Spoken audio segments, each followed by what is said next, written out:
अगर मैं आपसे कहूं कि भारत में अब सिर्फ आम जनता ही नहीं बल्कि विपक्ष भी डर के माहौल में जी रहा है, क्या सच में भारतीय जनता पार्टी यानी बीजेपी अपने खिलाफ बोलने वालों को धीरे धीरे साइलेंट कर रही है या फिर सिर्फ एक पॉलिटिकल नैरेटिव है? भारत एक लोकतंत्र डेमोक्रेसी है जहां दो चीजें सबसे ज्यादा जरूरी होती, सरकार और विपक्ष। सरकार फैसला लेती है और विपक्ष सवाल पूछता है। यही बैलेंस देश को तानाशाही डिक्टेटरशिप बनने से रोकता है। लेकिन सवाल तब उठता है जब विपक्ष खुद दबाव में नजर आने लगे। पिछले कुछ सालों में एक पैटर्न सामने आया है। कई विपक्षी नेताओं पर ईडी और सीबीआई की कार्रवाई बढ़ी है। बड़े बड़े छापे, संपत्ति की जांच और गिरफ्तारी तक। जैसे उदाहरण अरविंद केजरीवाल, मनोज सिसोदिया।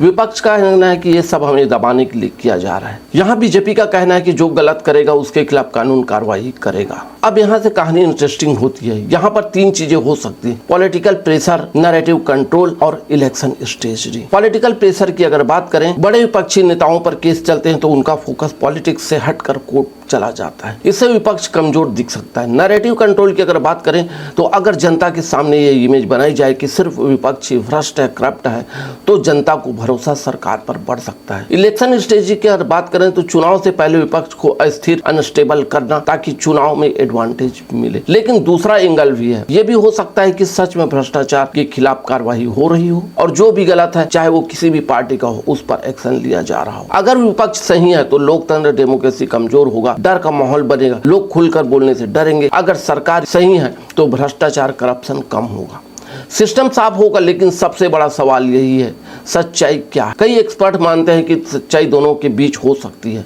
कुछ मामलों में असली जांच हो रही होगी और कुछ मामलों में पॉलिटिकल फायदा भी लिया जा सकता है। यही ग्रे एरिया सबसे खतरनाक। आने वाले चुनावों में ये मुद्दा बड़ा होगा और विपक्ष इसे डराने की राजनीति बताएगा और विपक्ष इसे भ्रष्टाचार के खिलाफ कार्रवाई बताएगी। मतलब असली लड़ाई अब पॉलिसी की नहीं, नैरेटिव की है।